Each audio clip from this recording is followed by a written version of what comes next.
Holy cats, it's Jody. All right. Let's go. Yay. Everybody won't know what to do. We've got three Oh, people on the call. So, yeah, how was your vacation? I haven't talked to you since you went on vacation. Then I went on vacation. So, yeah, mine was great. It was just really restful and restorative, and we had great weather, and it was just nice to just be and not have to do, you know. yeah, I understand that for sure. Yeah, yeah. Hey, Joe. I think she's trying to get her mic on. Okay, got it. Yep. Anyway, yeah, it was. How about yours? How was your It vacation? ours was great. Yeah, it's the first time I'd ever been over to that side of California. So we were in the Baja Peninsula, San Jose del Cabo. Oh, And okay. so it was really nice. Yeah, it was great. It was super fun. Got to see a bunch of whales, which was really cool. Um, went to a really good farm to table restaurant. That was fantastic. We had really good food there. So yeah. Well, let's get started here, and we'll get rolling. So tonight we want to talk about the hard work trap. And I'm going to give you an example of this, or I'll give an example of this of a guy I talked to today at jiu-jitsu who's 60 years old and has had both shoulders and both hips repaired. And he was talking about, trying to get back to being active again and things like that. And trying to build his conditioning up for jiu-jitsu, which, by the way, you can't build your conditioning up for jiu-jitsu unless you practice jiu-jitsu. Like cardio and all those things help for sure, but it's not something that you can lift your way into running better, right?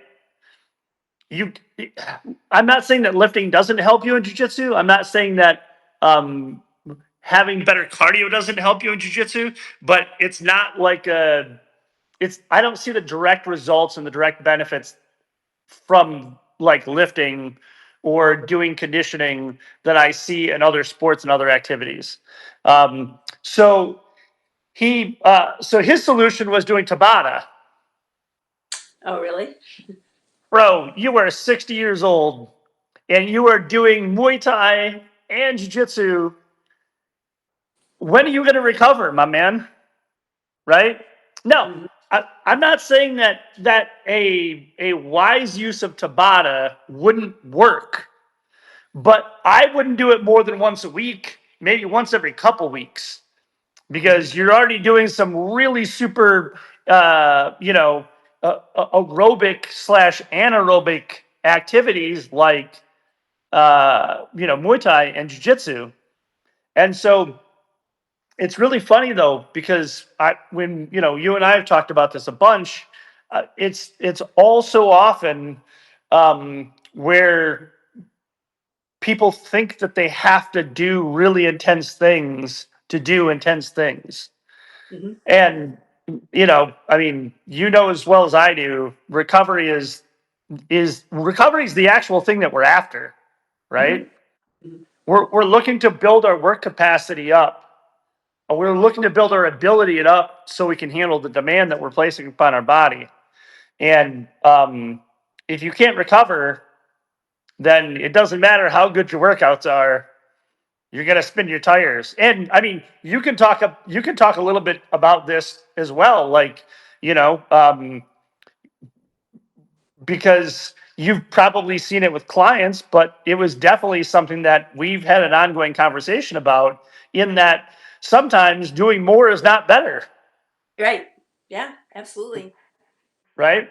Yep. So yeah, I mean, I think it's a really important conversation to have with people. And I have a cousin that he's 3 months younger than I am, and so he about 5 years ago he started to really get into working out, and he's chasing a 200-pound bench, a 225-pound bench. He's been chasing it for a little bit, and I in the beginning, what happens with a lot of people when they start working out is they throw a bunch of volume on, and in the beginning, you need to put volume in there. Hey, she's got her. Oh, she was there for a second.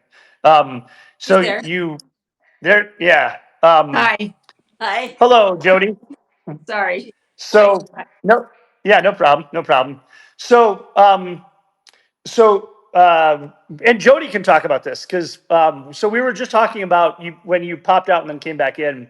We were talking about a guy that I met today at jiu-jitsu at the class I was teaching. He's 60 years old, executive, works for Google AI. Had a pretty cool story. Had both his shoulders and both his hips replaced, and when he was talking about like trying to get into better shape, and his method of that was like Tabata, like a bunch of times a week. And I'm like, in my head, Coach Sean said, "Bro, you are not going to be able to do jiu-jitsu, Muay Thai, and Tabata, like all at the same time. It's not going to work, right?" And so Sonia and I were chatting about it for a second. I've done that where I've thought that the way to better performance is more intensity. And what we all know now, as we've gotten older and wiser, is that recovery is the thing that we're all chasing, right? Huge. But Yeah. when we were younger, and also in our generation too, so a lot of this isn't the fault of the person. This is the way that we were taught, right? Mhm. So we were taught go as hard as you possibly can for as long as you possibly can, you know? And when you're 25 or 18 or 15, that works. But, Totally. when you're 40 and above, that doesn't work as well because you can't recover. So, yeah, I mean, so Sonia and I were talking about this, and you've had experience with that as well, right? Oh, huge. I'm like always teetering on the edge of explosion. And if I go just a hairline above where I should, it's all over. I mean, my Yeah. tissue is just, it's so tenuous that I have to be really careful. And would you say that some of that is from like driving like a mad lady, driving your body like you stole it when you were younger? Possibly, yeah. I Yeah. mean, I've always just loved competing. And I think as a competitive athlete, you're always, I just love it. So I Yeah. always think more is better. And Yeah. now I can't do it. I mean, Yeah. it just, I'll be forever injured Yeah. if I go like I did 25 years ago. Yeah. Yeah. And really, the everybody has a different threshold, obviously, as to where their red line is, right? And so it's trying to find that like 80% where you could go, like if you think about your conditioning like zone 2 cardio, right? Where you're like, 70% of your max capacity, but you could do that for a long time, right? Like zone 2 cardio. So you're operating somewhere between 50 to 70% or 60 to 70%, enough that it's challenging, but it's not so challenging that you couldn't like quote unquote hold a conversation.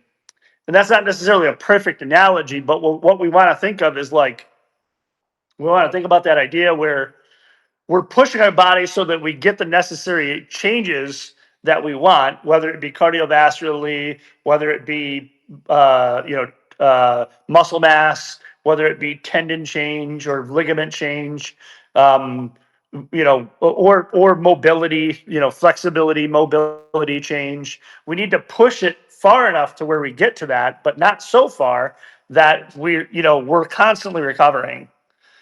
Um, you know, like for me, I never want to be more sore than on a scale of 0 to 10, 5.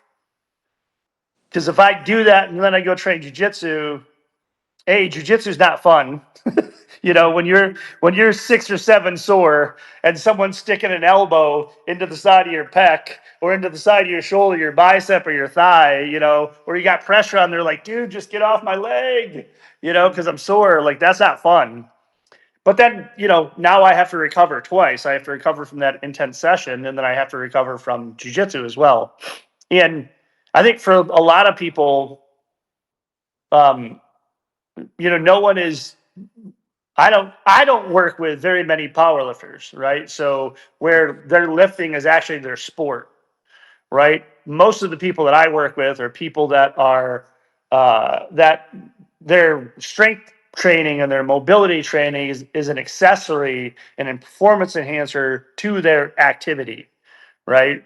So whether it's hiking or like for you inline skating, Jody, or biking, you know, so we want to make sure that we're aware of that, so that we're not, so that you can do your thing and not suffer. You know, that your accessory work isn't suffering for it. So yeah, those are definitely some things that I think are really important for us to consider. And also, it's a constant conversation in my head about A, what I'm doing to myself, and then B, what I'm doing with the people that I work with. You know, that's why the journal and the compass are so helpful for me. Is that I'm able to look at where everybody's progress is on a week to week basis, on a month to month basis, and I can see, like, you know, are we tipping? Are we teetering towards where recovery isn't happening enough? So Totally. Yeah, yeah, I I think think the biggest struggle for me is finding that fine line of what is too much and yeah, how far can you push it. You know, that's been the hardest thing, you know, yeah, like I'm always like, you talking about being fragile. I don't feel fragile, but I feel like, if I go a little bit too far, yeah, what's going to happen? You know, yeah. I'd like to get beyond that point where you're not feeling like, oh my gosh, you know, if I do one thing wrong, you're back in the injury cycle again.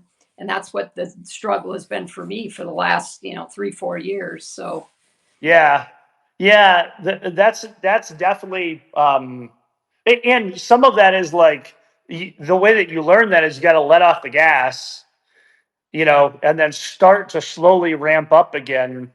Um, Also knowing that, you know, you're going to hit some potholes along the way, right. right? So, like, I don't know what I did. I don't even know what happened. No, I lie. I'm lying to you. I think I do know what happened. But my left knee was a little, like, sore, like, kind of pissed off. And so, you know, I had to make sure that I did split squats yesterday. I had to make sure that I warmed up properly, warmed up more than I usually would have, with my split squats, and then, like, tested out how my knee felt. In the first set, it felt kind of crappy. In the first set, it was relatively light, but it felt kind of crappy. So I'm like, okay, well, I'm gonna get to that second set and see what it feels like. Because if it feels like crap on the second set, then, you know, I'm either going to increase the height of my front leg so that I'm not, you know, getting that much range of motion, or I'm going to decrease, or I'm just going to quit altogether, you know, and chalk it up to, hey, that doesn't feel good. Let's see how it feels next week. So, oh, and I'll tell you the dumb thing I did. Um, so then we have full transparency that I'm an idiot. Uh, so, that the sitting on your heels, or sitting, like, you know, on your knees and then jumping, that thing's come around on Instagram again, and I saw it maybe Friday. Yeah, I'm like, oh man, I think I could do that. Well, I did it cold like an idiot, Oh, and, like, I didn't warm up, so my my the outside of my left knee was a little cranky for, like, it was actually so much that when I went to jiu-jitsu on Saturday, um, and I didn't even train that much, but I had someone loaded on my left leg, and I'm like, oh man, that's a lot weaker than it should be. Like, what the hell? you know, that's because I was an idiot. So, you know, but the split squats the split squats and the step ups that I did yesterday had made it feel a lot better. Um, so I trained jiu-jitsu today and I didn't notice it. And I would have noticed it with what we were doing today. So yeah. So yeah, I think that hard work trap is something that we all have to learn. And then I also think too, like once you get past a certain point of where you're more resilient, you can do things like me and be an idiot and not pay for it as long as I would have, like, 3 years ago. So because that's, I mean, ultimately that's, for me at least, like I love working out, like both of you do. But for me, like, I want to idiot proof my body again, right, as much as I possibly can, because I'm an idiot. I'm gonna do dumb stuff like that. It doesn't matter. Like, I told my wife, so I skateboarded and still kick around on a skateboard from time to time. And back when I was young, I used to like to jump downstairs or ollie downstairs. And there's a six set at the end of the block that I've been looking at since they built the apartment complex. And I told my wife when we were in Mexico, I'm like, I think I'm going to try that again this year. Like, I think I can do it. Right. She looked at me. She's like, okay, what? Okay. And then she told somebody at work and they were like, are you going to let him? And she looked at him and she says, there's no letting him do it. He's going to do it. Like, if he thinks it's possible, he's going to do it. There's no letting him do anything, It's pretty funny. I have a strategy of how I'm going to get there, though. I'm not going to just go jump down I'm not going to go fling myself down the stairs right away. So, but I want to be able to do dumb stuff like that when I want to, Oh, I think we all do. Yeah. To a point. Yeah. Oh, yeah. There's definitely stuff that in my head, I'll look at stuff and I'll go, oh, I think I could do that. And I go, no, probably shouldn't, But in my head, I still think that I should. But I'm getting better at telling myself no.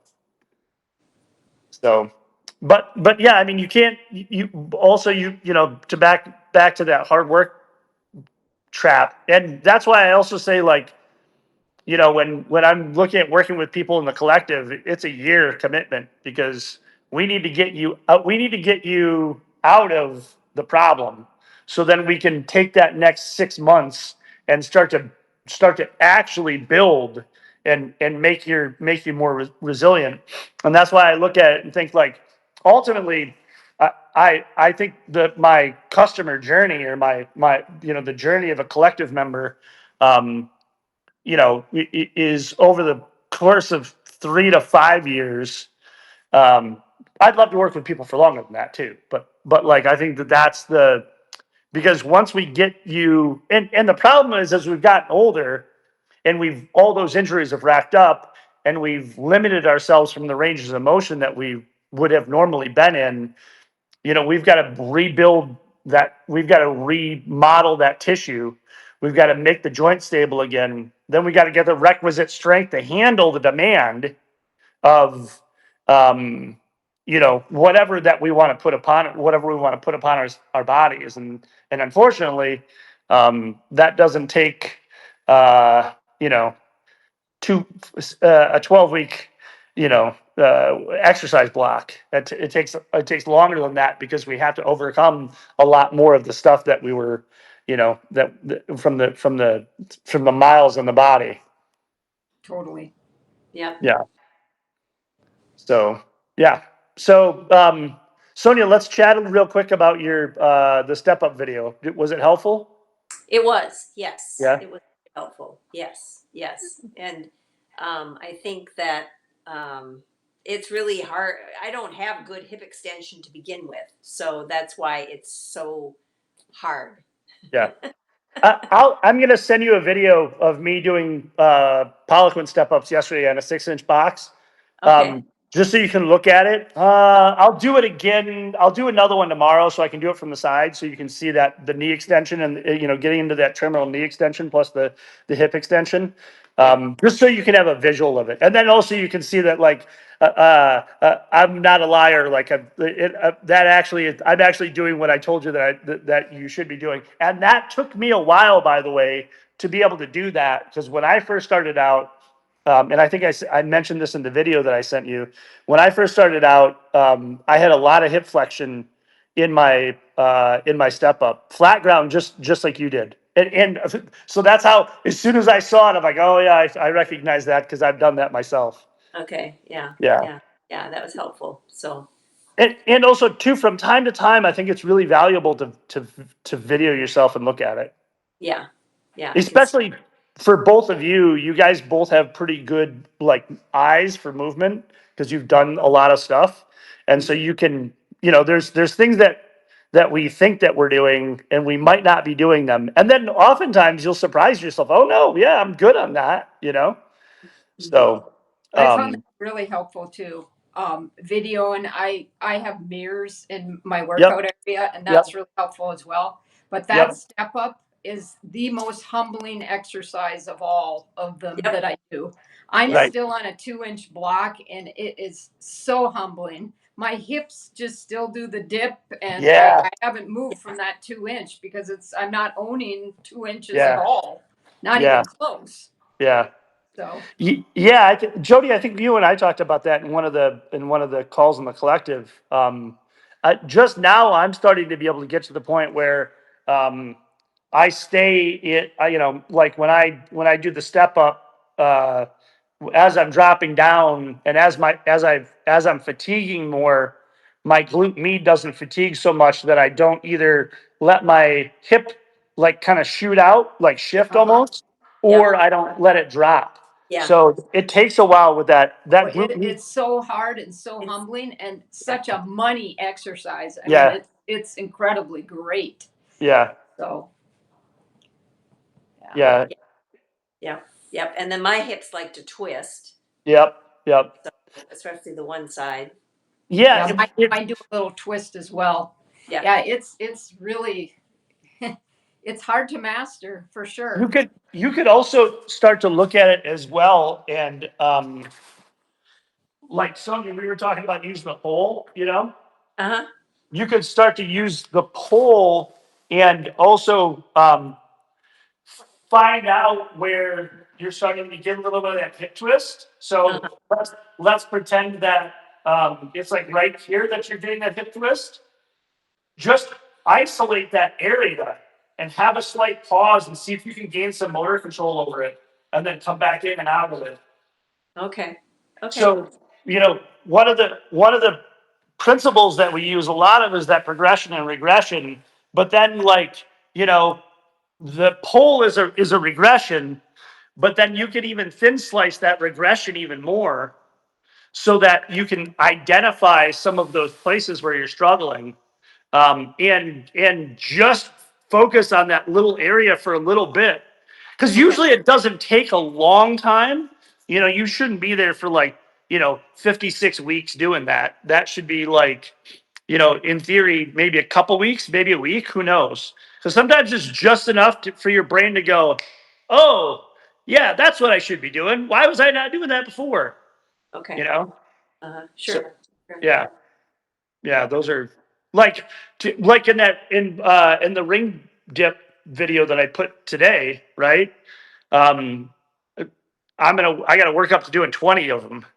I got 3 on my last set today, but I'm using the regression of kind of letting myself down into that negative or the eccentric part of the motion, and then using as little of my legs as I possibly can. And that's a regression, from just the normal one. Now, what I would do also as well, like if that was for whatever too hard, I might play around with the height of the rings so I could get a little bit more um, recruitment of different tissue and muscles, just so I could continue to improve upon that and make those measurable improvements and progress along the way. Okay. So, yeah, the cool thing that for me, the big aha moment for me was with ATG was um, there's no cheating. There's no like partial movements. Like all of them are valid and important. Um, so long, because then that takes that short range and long range motion idea and really kind of like thin slices it apart. So long as it's you're progressing to a certain uh, uh, a certain range of motion that is what you're trying to do. But now let's say someone had, let's say this guy I was talking to earlier on today, let's say his internal rotation was literally like on the internal rotation, instead of being able to come all the way down, right? Let's say he just hit a hard stop because of his hardware here. Would that be, and there's no way that he could get past it without injuring, like without, wrecking his surgery. So would we just say all together, like, and let's pretend it was just here in the beginning, and this is as far as it could get. And we got him down to here, and that was his end range, and it wasn't way down here. That's still valuable, adding that little bit of range of motion to his movement. Um, and so, we just want to think about like there's there's no there's no movement too small, and we can break apart the movements and put them into these little thin slices to where we can start to make progress out of it. And then it becomes more exploration than it does workout, right? Right. Well, So that's what's so cool about all of the ATG too, is that every movement is scalable. yeah, I mean, it's great. yeah. Yeah, that's the part that I find frustrating from time to time is when I talk to people about it, is they don't recognize that the rehab is actually your strength training.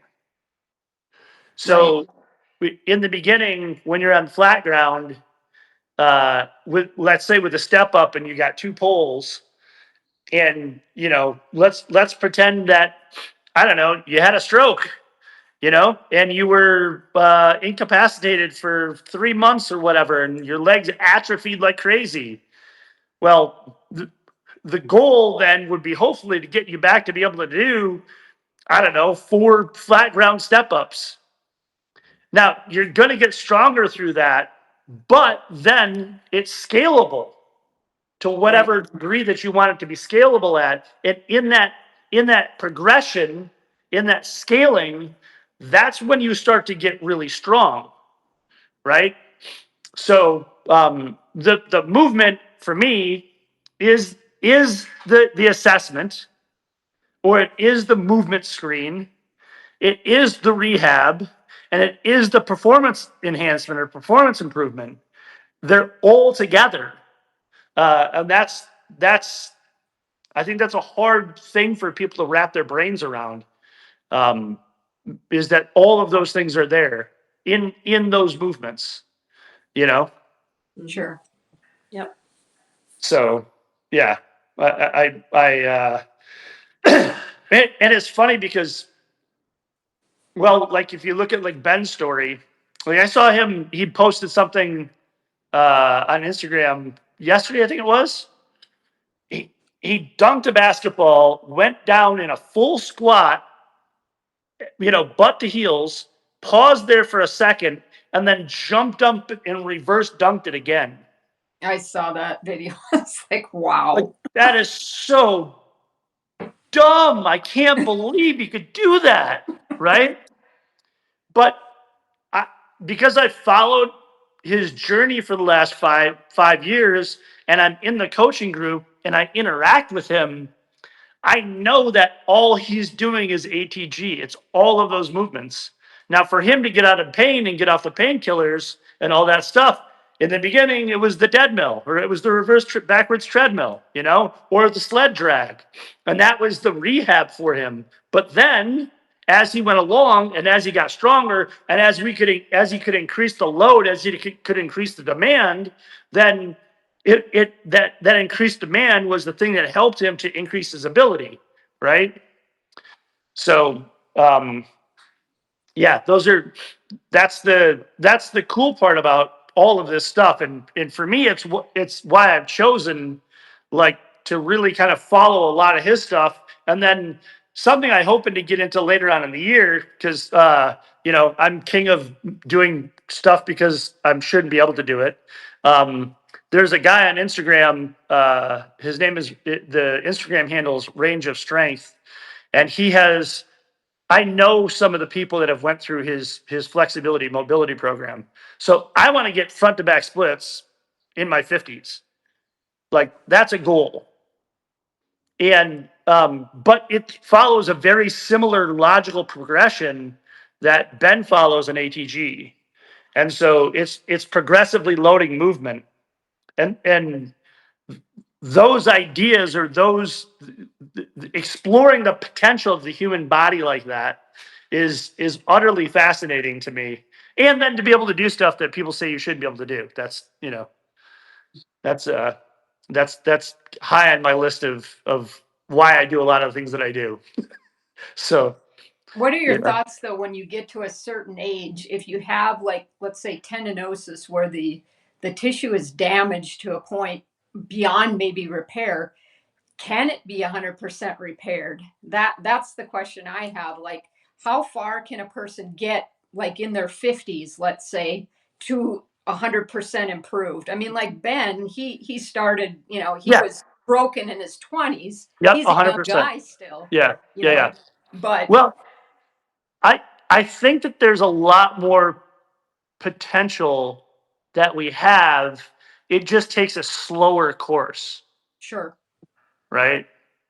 Like I watch a lot of the ATG guys that are younger than I am, and by 15 to 20 years, 25 years, and I go, I know you're not that much more athletic than I am, Right.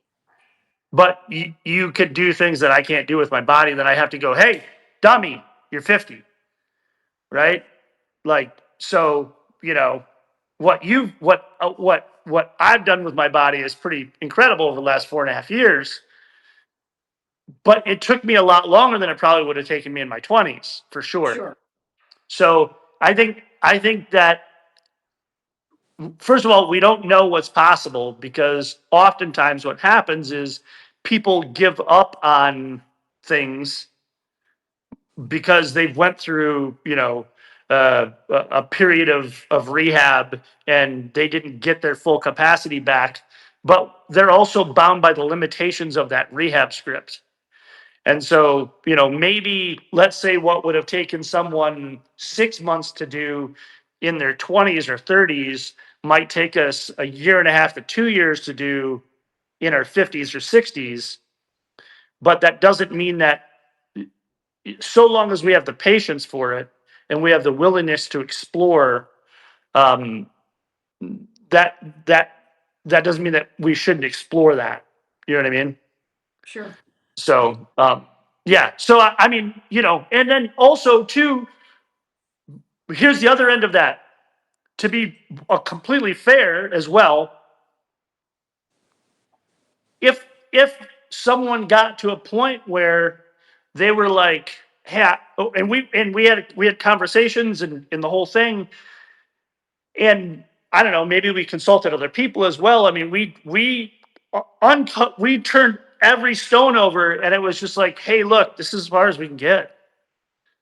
But then to me, it would be okay. So how do we maintain that? Right. Right. So what do we do to maintain that? Because if we let our foot off the gas, what could potentially happen is we could backslide, and that backsliding might happen pretty quickly, and then that's a potential later on down the road for a lower quality of life later in life, right? Totally. So I'm completely, like let's pretend I'm softly hassle Sonia into get into overhead pressing, right?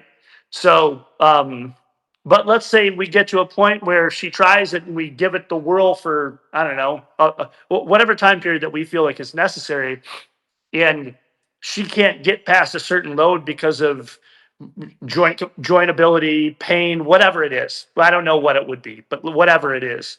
And we gave it the old college try, and she said, "I just don't think we can get any farther than this." You know, we have a conversation about that.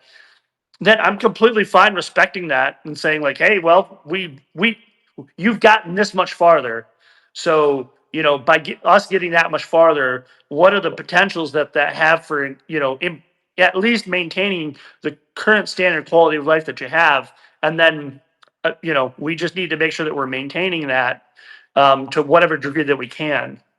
So, whereas in my youth, I would have been much more hard headed about like, no, we need to get through that and let's go do it, damn it. Right. But, now I know better. And, at some point in time, you also have to respect the, whatever the capacity that the person's at. Uh, so By the yeah. way, Sean, I just started adding the overhead press in today. Yes, just added it in. I'm like, I'm She ready. knew. She I knew that we were going to talk about it today. She knew it. Yep. So So I added it in today and it was just fine. So nice, nice. yeah. Yeah. So yeah, but also too, like, a lot of times for people, they need that little nudge along the way. Yep. And then some structured nudge too, Yeah. right? Because that's the important thing. And like who, what it's completely the let's just try it on and see what happens, right? It could be the worst. It could be not good. Like right now for me, I can't barbell press behind my neck because my elbow clicks, right? And it flares up my UCL, like it gets sore and tender, right? It pisses it off a lot. Yeah. So I'm working with one of the coaches through ATG. So but that also doesn't mean that I can't dumbbell press, because I can. And oddly enough, I can press in front of my body, right? Okay. I just can't press behind my neck because where my wrists are at and where my shoulders are at. But I'm gonna try to get back there again because I want that type of strength. Also,